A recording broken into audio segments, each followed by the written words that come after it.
দেহবন্ধের যিনি প্রতিষ্ঠাতা ছিলেন মোহাম্মদ কাসেম নানভি, উনি শেষ জীবনে বলেছেন, আমার খুব আফসোস আমি ইংরেজিটা শিখতে পারি নাই।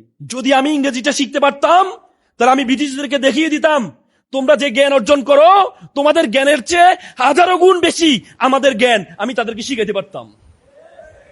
এটি বলার মাধ্যমে উনি কি বুঝিয়েছেন? এটি বলার মাধ্যমে উনি কি বুঝিয়েছেন? কি বুঝিয়েছেন? উৎসাহিত করেছেন, উৎসাহিত করেছেন। এজন্য মুসলমানরা পিছিয়ে ছিলেন, একসময় মুসলমানরা পিছিয়ে ছিলেন। এখনই সুযোগ আপনাদের, ইংরেজি শিখতে হবে। আল্লাহ তাআলা কোরআন মধ্যে হাল ইয়াস্তাবিল্লাযীনা ইয়ালামুনা ওয়াল্লাযীনা লা ইয়ালামুন, who knows and who doesn't know, all are not same. যারা জানে আর যারা জানে না তারা এক নয়।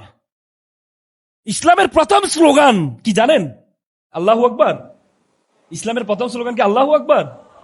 ইকরা, ইকরা পড়ো, বিসমি রব্বিকাল্লাযী খলাক।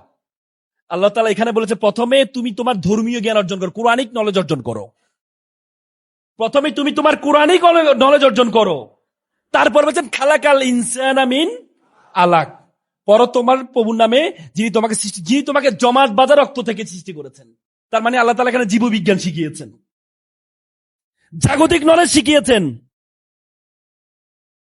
তুমি প্রথমে কোরআনিক নলেজ অর্জন করতে হবে, কারণ তুমি যদি কোরআনিক নলেজ অর্জন না করো তাহলে তুমি আল্লাহ খোদাকে চিনবা না। ইমাম আবু হানিফা ছোটবেলায়, ওনার নাম ছিল নোমান বিন সাবিত, জানেন তো আপনারা? নোমান বিন সাবিত 10 বছর বয়স, একটা কন্টেম্পোরারি ইস্যু নিয়ে, বিভিন্ন ধর্ম নিয়ে আলোচনা হচ্ছে। সেখানে একজন নাস্তিকদেরকে প্রশ্ন করেছে, আপনি আমার 3টি প্রশ্নের উত্তর দিতে পারলে আমি মনে করব যে আপনারা সত্য ধর্ম। প্রথম প্রশ্ন হচ্ছে, আমাকে বলেন তো, প্রথম প্রশ্ন হচ্ছে আল্লাহ এখন কি করছেন?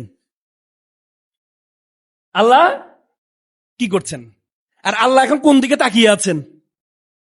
তৃতীয় প্রশ্ন হচ্ছে আপনারা তো বলেন শয়তান আগুনের তৈরি, তো শয়তানকে আবার জাহান্নামে আগুনে জ্বালাবেন, তো আগুনের তৈরি শয়তানকে আগুনে জ্বালালে তো আগুন শক্তিশালী হওয়ার কথা, সে তো কষ্ট পাবে না। তখন তো যারা মুসলিম দার্শনিক ছিল তারা তো টেনশনে পড়ে গেল, কি উত্তর দিব।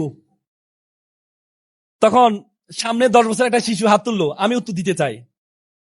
তুমি উত্তর দিবা? বলে হ্যাঁ আমি উত্তর দিবা আপনার প্রশ্নের। তো বলছে দাও, উত্তর দাও। তাহলে আপনাকে এখানে আসতে হবে আর আমাকে এখানে যেতে হবে, কারণ যিনি বলবেন তিনি তো উপরে থাকতে হবে। পরে সে কোথায় আসলো? কোথায় আসছে? সামনে আসছে। আর এই নাস্তিকটা কোথায় গেল? আপনি বলেছেন না প্রথম প্রশ্ন আল্লাহ এখন কি করেছেন?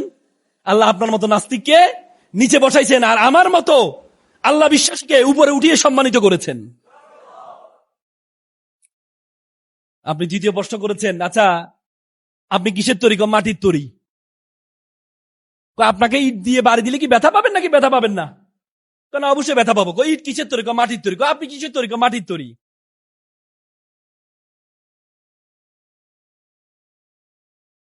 ইসলামের আলোচনা হবে যদি শয়তান না থাকে, তাহলে এটা ইসলামের আলোচনায় না। মানে বিদ্যুৎ যদি না যেত আমি অবাক হইতাম, কি রে বেটা, আল্লাহর আলোচনা হবে আবার এখানে শয়তান থাকবে না, তার মানে এটা আল্লাহর আলোচনা না।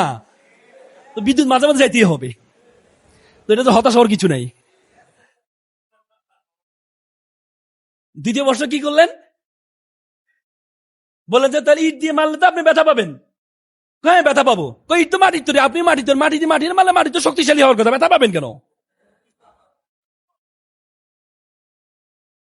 পরে বললো যে আপনি তো বললেন একটা মোমবাতি জ্বালালেন, আলোটা কোন দিকে? চারদিকে। আল্লাহ চারদিকে আছেন। আল্লাহ it's knowledge, ethics of knowledge, this is the principal of knowledge. আপনি যদি নলেজ না থাকে তাহলে আল্লাহকে চিনবেন কিভাবে রে ভাই? নলেজ না থাকলে আল্লাহকে চিনবেন কিভাবে?